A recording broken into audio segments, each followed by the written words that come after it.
Bismillahirrahmanirrahim. Assalamualaikum warahmatullahi wabarakatuh. Kita bertemu lagi dengan saya Muhammad Fairuz Sabadi, dosen program studi informatika Universitas PGRI Yogyakarta. Selamat datang di channel Fairuz Asai, tempat kita belajar dan berbagi. Kali ini kita akan membahas salah satu topik dari mata kuliah analisis sistem informasi, yaitu tentang UML, Unified Modeling Language. Nanti kita akan membahas tentang definisinya, kemudian sejarahnya, tujuan, fungsi, dan contoh-contoh diagramnya. Ya, oke, saja langsung kita bahas dulu. Yang pertama adalah definisinya. Definisi dari UML atau Unified Modeling Language adalah himpunan struktur dan teknik untuk pemodelan desain program berorientasi objek atau OOP serta aplikasinya.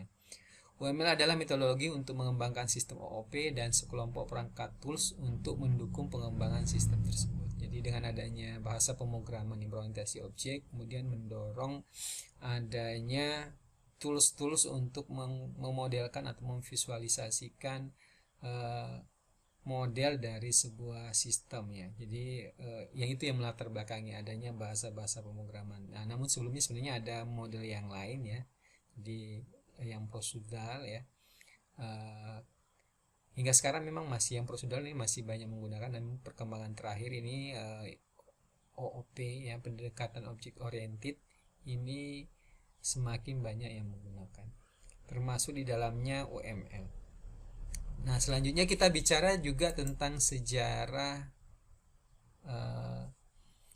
UML ya. Jadi yang membuat ini sebenarnya ada The Three Amigos ya, ada Ivar Jacobson ya, kemudian Grady Boch, kemudian Jim Rumbaugh ya. Ini ada 3 orang ya. Ini kemudian membentuk suatu grup ya, namanya Object Management Group. Jadi sampai era tahun 1950-an metodologi pemodelan berorientasi objek ini telah bermunculan di dunia. Jadi model-model object oriented ini ini banyak ya. Jadi cuma tidak ada standarnya, sehingga kemudian dibentuk sebuah metodologi yang bisa menstandarkan itu, sehingga tidak membingungkan ketika itu digunakan dalam berbagai project, misalkan pengembangan, termasuk di dalamnya pengembangan riset rekayasa perangkat lunak ya. Saking banyaknya pada saat itu dianggap sebagai sebuah perang ya, perang pemodelan ya, metodologi method war ya, dalam pendesainan berorientasi objek. Masing-masing metodologi membawa notasinya sendiri-sendiri yang mengakibatkan timbul masalah baru ya, ketika sebuah perusahaan itu melakukan kolaborasi dengan kelompok perusahaan lain yang menggunakan metode yang berlainan ya, sehingga sebenarnya dibutuhkan sebuah framework yang bisa disepakati bersama, sehingga antar perusahaan, antar kelompok itu bisa saling bekerja sama, saling memahami model yang dikembangkan, arsitektur yang dikembangkan. Sehingga dimulai pada bulan Oktober ya 1994, ini Boch ya tadi, Rumbaugh dan Jacobson atau yang disebut dengan Three Amigos ini kemudian paling banyak ya digunakan metodologinya, sehingga mempelopori penyatu metodologi pendesainan berorientasi objek ya. Pada tahun 1995 dirilis draft pertama UML versi 0,8. Kalau sekarang sih saya kurang tahu ya, mungkin versi 2,0. Jumlah toolsnya itu sudah belasan ya, tapi kita di sini akan hanya membahas 10 saja karena terlalu banyak, dan di analisis sistem informasi ini kita hanya akan mempelajari terutama 4 saja ya, terutama 4 saja. Mungkin kalau nggak 4 ya 5-6 ya, tidak akan terlalu banyak karena memang tidak terlalu banyak juga digunakan di dalam rekayasa perangkat lunak atau analisis dan desain sistem informasi. Kemudian sejak tahun 1996 pengembangan tersebut dikoordinasikan oleh Object Management Group, OMG ya, jangan dibaca oh my god gitu ya. Kemudian domain penggunanya, jadi sekali lagi tidak hanya untuk pengembangan analisis dan sistem informasi ya, tapi ini sebenarnya bisa berbagai tools yang ada di dalamnya ini sebenarnya bisa sangat digunakan untuk hal-hal hal-hal yang lain di bidang industri, bahkan ya telekomunikasi, transportasi, penerbangan, perdagangan, pelayanan elektronik, bidang knowledge ya, kemudian pelayanan berbasis web terdistribusi. Ini sangat bisa digunakan karena banyaknya tools-tools yang tersedia. Kemudian tujuan dan fungsinya ya, dapat memberikan bahasa pemodelan visual atau gambar kepada para pengguna berbagai macam pemrograman maupun proses umum rekayasa. Jadi bisa menggambarkan secara visual ya kepada pengguna dari macam pemrograman, bisa jadi dari sisi rekayasa perangkat lunak maupun dari rekayasa secara umum ya. Kemudian menyatukan informasi-informasi terbaik yang ada dalam pemodelan. Yang ketiga, memberi suatu gambaran model atau sebagai bahasa pemodelan visual yang ekspresif dalam pengembangan sistem. Ya, harapannya sih nanti mudah dipahami ya, karena bisa dilihat dari berbagai sudut pandang. Jadi dari berbagai ekspresi ya mungkin. Jadi karena tentu saja setiap orang mempunyai sudut pandang di dalam model memodelkan sebuah sistem. Tentu saja yang programmer dengan analis sudut pandangnya berbeda ya di dalam memahami sebuah sistem, dan karena fokusnya berbeda ya, sehingga dibutuhkan peralatan yang berbeda. Demikian juga pengguna misalnya tentu saja melihatnya tidak secara sangat teknis, tentu saja hal-hal yang bersifat umum yang mudah dipahami mungkin dari sisi pengguna ya mungkin butuhnya use case diagram ya, tapi kalau untuk yang lain-lain ya, untuk manajemen mungkin activity diagram untuk bisa memahami proses bisnis yang terjadi. Jadi tergantung sekali lagi sudut pandangnya. Jadi pemodelan yang ekspresif saya kira karena banyak sudut pandang yang bisa ditunjukkan karena toolsnya juga cukup banyak. Jadi tadi tidak hanya menggambarkan model sistem software saja, bukan hanya rekayasa perangkat lunak, tapi sistem yang lain yang berorientasi objek. Ya, tadi sudah disebutkan tadi ada berbagai macam industri pun bisa digunakan, penerbangan, untuk ilmu pengetahuan dan sebagainya. Kemudian berguna sebagai blueprint ya. Jadi untuk perencanaan, jelasin nantinya menjelaskan informasi yang lebih detail dan perencanaan berupa coding suatu program. Jadi dengan ini mungkin nanti bisa memudahkan coder atau programmer untuk bisa mengembangkan sistem karena bisa lebih paham ya, sudah lebih paham. Apalagi bahasa pemrograman sekarang itu juga sudah berorientasi objek, maka pemodelannya juga sebaiknya menggunakan metode bahasa pemrograman, tapi metode pengembangan analisis dan desain berorientasi objek. Kemudian 10 diagram di sini sebenarnya sudah belasan ya. Ada sekarang timing diagram, kemudian banyak sekali ya. Mungkin sudah 16 ya.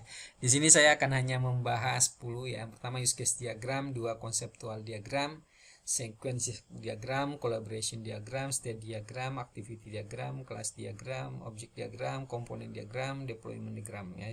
Sudah cukup banyak dan hanya biasa 4 atau sampai 6 saja yang digunakan di dalam rekayasa perangkat lunak. Jadi tidak semua yang kita pelajari ya. Nanti untuk satu mata kuliah ini kita hanya akan paling banyak 6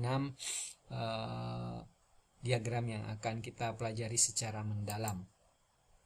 Nah, pengelompokan diagram ini ada yang menyebutnya sebagai 2 ya, tapi nanti juga ada yang membaginya lebih dari 2 ya. Ada yang menyebutnya sebagai struktur diagram. Ini mengelompokkan menjadi kelas diagram, objek diagram, komponen diagram, deployment diagram. Jadi untuk mengetahui struktur dari suatu objek. Nah, kalau ini behavioral ini berarti lingkungannya yang termasuk penggunanya ya. Hubungannya objek satu dengan yang lainnya. Sequence diagram, collaboration diagram, state chart diagram, activity diagram, termasuk mesin diagram ya. Nah, ya, ini di sini juga.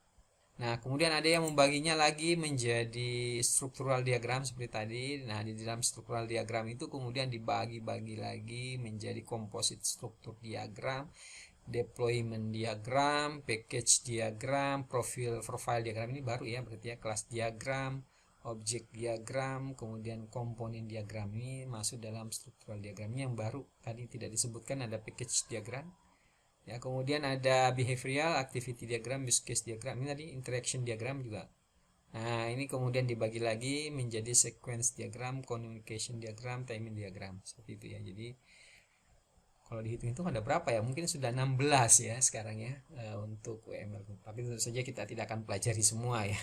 16 itu ya, jadi mungkin yang kita bahas kali ini hanya sekitar 10 dari 16 tadi yang disebutkan. Ada 4 yang paling sering ya, kalau enggak 5 ya, sama activity diagram. Mungkin di pembahasan mata kuliah kita hanya akan membahas 5.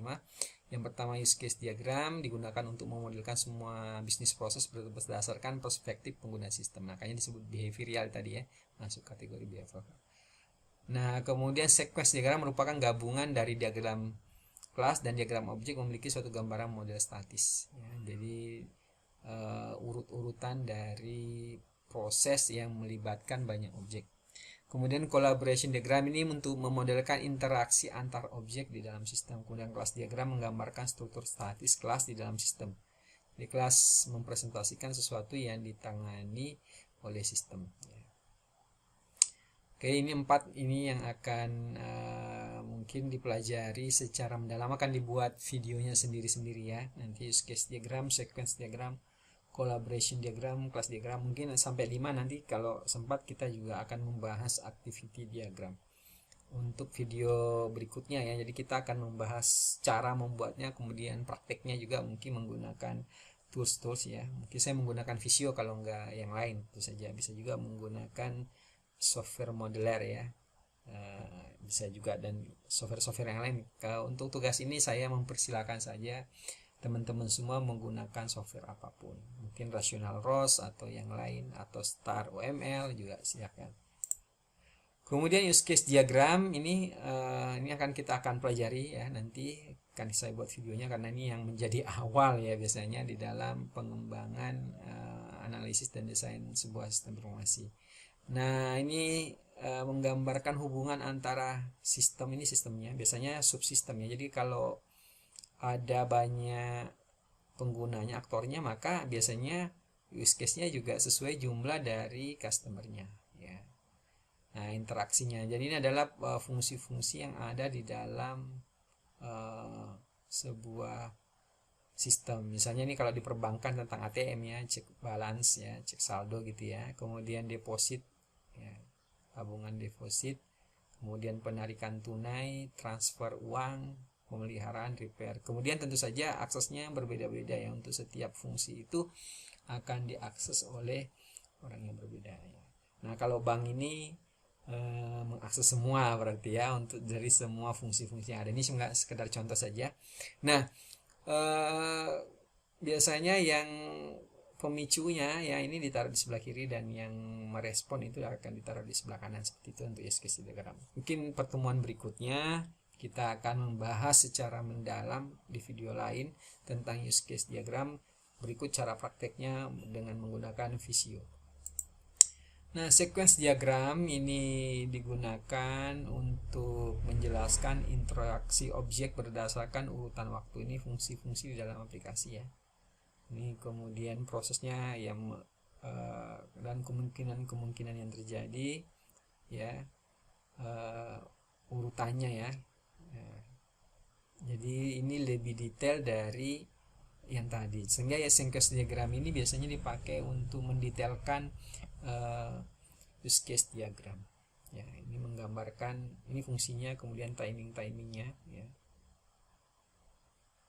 dari urutan respon dari setiap fungsi-fungsi yang ada di dalam sebuah objek ya. Ketika customer itu, misalnya ini contoh pencarian kata buku ya, buku oleh customer ya, ini mungkin toko buku gitu ya, bukan perpustakaan. Kemudian misalnya dia mencari berdasarkan author, kemudian divalidasi kriterianya ya, kemudian kalau ketemu bagaimana, kalau nggak ketemu gimana ya, seperti itu ya. Kemudian segala kemungkinan apakah autornya dimasukkan atau tidak. Kalau enggak ya akan stay di search page gitu ya. Nah, seperti itu.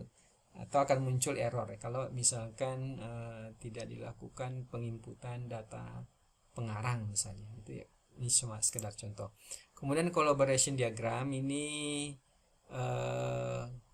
menggambarkan interaksi ya, relasi antar objek ya, dari satu objek ke yang lain objek. Nah, ini angka-angka yang dimunculkan itu menunjukkan urutan-urutannya. Nah, jadi dalam diagram kolaborasi yang dituliskan adalah operasi atau metode yang dijalankan antara objek yang satu dengan objek yang lainnya secara keseluruhan. Oke, kemudian yang ketiga ada kelas diagram. Ini sebenarnya lebih kepada ada yang memakainya untuk basis data ya, tapi juga dari sisi MVC. Sekarang kan sudah berkembang MVC ya, model view controller. Jadi bisa dilihat ketika data itu di sisi modelnya, di sisi viewnya, kemudian di sisi controllernya apa saja fungsi-fungsi yang terjadi di ketika itu. Misalnya order detail itu ada nggak perhitungannya ya, misalkan ya, atau hanya dalam sisi dari sisi data saja ya apa yang ditampilkan. Jadi sebenarnya ada dua, bisa dari lihat dari sisi database, bisa juga dari MVC ya. Jadi kalau MVC biasanya sudah ada fungsi-fungsinya juga ya, karena di situ ada controllernya ya.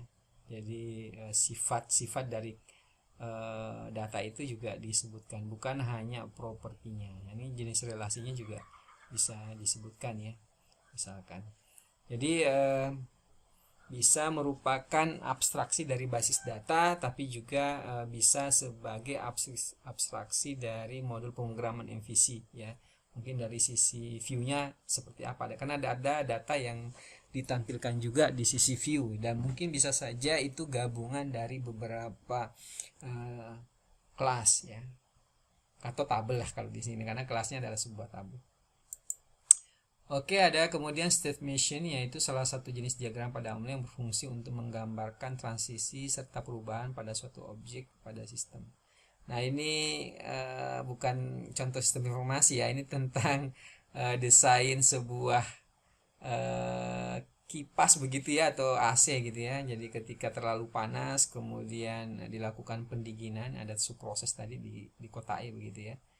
Nah, kalau terlalu panas apa yang dilakukan, atau kalau terlalu dingin apa yang dilakukan ya, menyalakan kipas. Kalau gagal diinformasikan, kalau terlalu dingin dimatikan ya, kalau gagal kemudian menampilkan pesan. Jadi itu contohnya ya, jadi mirip flowchart gitu ya. Tapi ini cuma status dari masing-masing status dari suatu objek ya, jadi yang digambarkan statusnya ya, statusnya. Kemudian ada komponen diagram ya. Komponen diagram berfungsi menggambarkan software pada suatu sistem. Jadi komponen-komponennya, jadi modul-modul boleh dibilang gitu ya. Jadi interaksi antar modul ya. Ini contohnya untuk online store ya, online store ya. Ini menggambarkan, ada yang bilang juga sebenarnya artifak-artifak filenya ya, tapi ada yang menyatakan ini hanya modul-modul saja gitu ya. Jadi interaksi antar modul saja ya, mungkin ini akan kita juga bahas ya, mudah-mudahan kalau ada sempat ya, kita ini bagian yang salah satunya yang akan kita bahas. Kemudian activity diagram ini yang juga akan kita buat videonya tersendiri ya. Jadi ini mirip, sebenarnya sangat mirip dengan cross functional. Anda bisa lihat di sini adalah fungsi-fungsi atau aktor-aktor yang terlibat dalam suatu proses. Hanya saja tidak dibagi dalam beberapa fase ya. Nah, itu bedanya dengan cross functional, di sini tidak ada fasenya, dan simbolnya hanya bedanya di start aja mulai ya.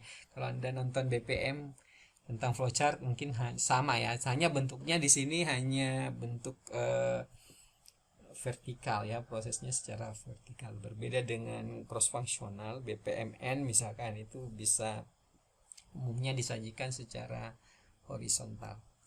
Nah, saya kira mirip-mirip saja ya. Jadi kalau Anda sudah terbiasa dengan mendesain BPMN, activity diagram, saya kira tidak kesulitan. Kemudian objek diagram ini adalah sebuah rancangan sistem yang digunakan untuk menggambarkan nama objek, atribut maupun metode yang digunakan. Nah, di sini bedanya dengan kelas diagram, di sini sudah objeknya ya, sudah ada nilainya. Jadi kalau ini untuk menggambarkan misalnya satu objek ya, bukan kelas ya, dengan terhadap relasinya dengan objek yang lain. Jadi di sini sudah ada informasi datanya. Jadi misalnya untuk menggambarkan Misalnya contoh kasus ini sangat cocok untuk Anda menggunakan objek diagram. Jadi di sini bukan uh, tanpa data ya, lebih detail ya, sudah ada contoh datanya gitu ya, data-datanya. Jadi ada sudah, ini objeknya bukan lagi kelasnya gitu ya, dan relasi antar objek tadi.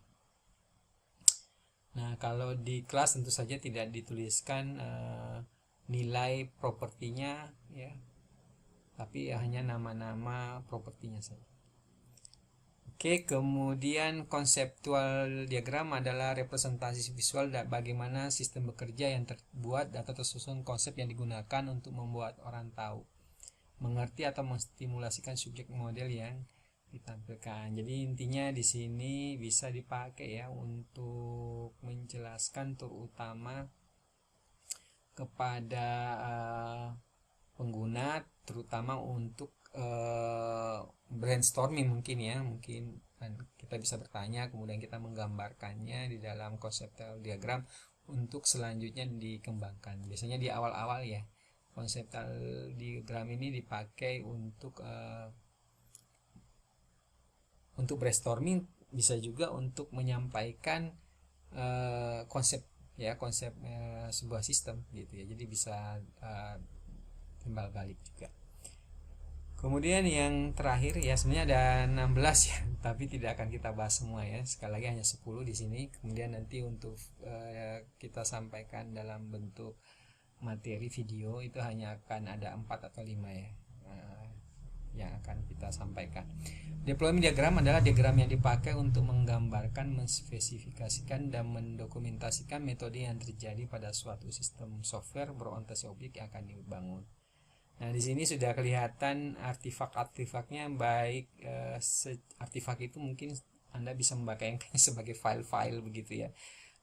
File-file yang, tapi bukannya hanya file ya, kadang-kadang cache ya, cache memory gitu ya. Cache memory ya, caching server ya. Nah, ini atau file. Jadi artefak-artefak atau file-file tersebut bisa digambarkan entah itu dari sisi klien atau dari sisi server. Klien di sini Anda bisa memahaminya sebagai sebuah front end gitu ya, mungkin kemudian yang sisi server itu sebagai back end. Nah, ini yang Anda bisa gambarkan hubungannya antara satu apa ini. Jadi ketika ini sudah aplikasi sudah jadi ya, jadi cara menggambarkannya ini Anda ketika deploy ya, ketika akan dirilis ya, tentu saja mungkin perlu penggambaran bagaimana sistem itu ya. Nah, ini disebut sebagai deployment diagram. Oke, kemudian apa saja case atau tools. Case itu kemajuannya computer aided software engineering. Jadi alat bantu untuk engineering sebuah perangkat lunak ya, rekayasa. Jadi peralatan yang membantu dalam rekayasa perangkat lunak ya. Case yang umum ini ada Cyber Spyware Design, Rational ROS, Microsoft Visio Enterprise Architect. Ini yang terkenal tapi berbayar ya. Ini berbayar, jadi contoh-contoh yang berbayar, tapi ada juga yang gratisan, ada Star UML, ada diagram. Walaupun ada yang gratis, tapi sebenarnya fitur-fitur lebihnya Anda tetap yang premium ya, tetap ada. Jadi tapi lumayan kita bisa menggunakannya. Jadi biasanya sudah cukup baik ya. Kadang-kadang yang gratis juga tidak kalah baik karena dia open source ya, mungkin banyak yang berkontribusi di dalam pengembangannya sehingga kadang-kadang kualitasnya juga tidak kalah jauh dengan yang berbayar. Nah, kemudian yang berikutnya adalah kemampuannya. Nah, biasanya kalau yang berbayar ini punya kemampuan forward engineering dan reverse engineering. Apa itu ya? Jadi sistem yang sudah dispesifikasikan, ditentukan spesifikasinya, kemudian didesain dan diimplementasikan itu bahkan bisa membentuk sistem baru ya, coding baru, tinggal dirapikan ya, tinggal kalau ada yang kurang-kurang ditambahkan ya. Jadi bahkan mungkin mengurangi kesibukan programmer ya, karena sudah ada bekal gitu ya, tidak kosongan. Nah, jadi dari satu bahasa yang tentunya karena ini berorientasi objek, maka yang disupport adalah bahasa-bahasa yang berorientasi objek pula. Nah, banyak ya sekarang yang termasuk yang Odoo, ERP itu ada juga yang mensupport, jadi bahasanya ke bahasa-bahasa framework ya. Untuk enterprise system juga beberapa ada yang disupport ya. Mungkin dulu bahasa-bahasa visual ya, kayak Rational Rose itu bisa ke Visual Basic ya dulu ya. Jadi sistem itu bisa didesain kemudian membentuk coding gitu ya. Nah, kalau yang reverse engineering ini kebalik. Software yang sudah ada kemudian oleh aplikasi itu dipahami dan ditransformasi menjadi sebuah model, kemudian di re-engineer sistemnya ya, di redesign gitu ya. Nah, jadi kebalik, software existing itu kemudian dibaca, jadi kita tidak perlu membantu dalam proses pembelajaran ya. Ini enak juga kalau bisa reverse engineering, aplikasinya tinggal dimasukkan ke software itu, kemudian dia berusaha menganalisis, memahami dan mentransformasikannya menjadi sebuah model, kemudian tinggal kita re-engineer aja sistemnya sesuai dengan spesifikasi yang diinginkan ke depan ya. Kira-kira itulah gambaran dari materi UML ya. Mudah-mudahan ke depan kita bisa lanjut untuk materi yang berikutnya. Demikian dari saya, Muhammad Faris Sabadi, di channel Virus El Said, tempat belajar dan berbagi. Saya mohon maaf jika ada kata-kata kurang berkenan. Semoga apa yang saya sampaikan memberikan manfaat bagi Anda. Jangan lupa di like dan subscribe, nyalakan lonceng supaya Anda bisa mengikuti materi-materi yang selanjutnya. Akan banyak materi-materi yang terkait UML yang akan kita bahas. Demikian, terima kasih, matur nuwun, wassalamualaikum warahmatullahi wabarakatuh.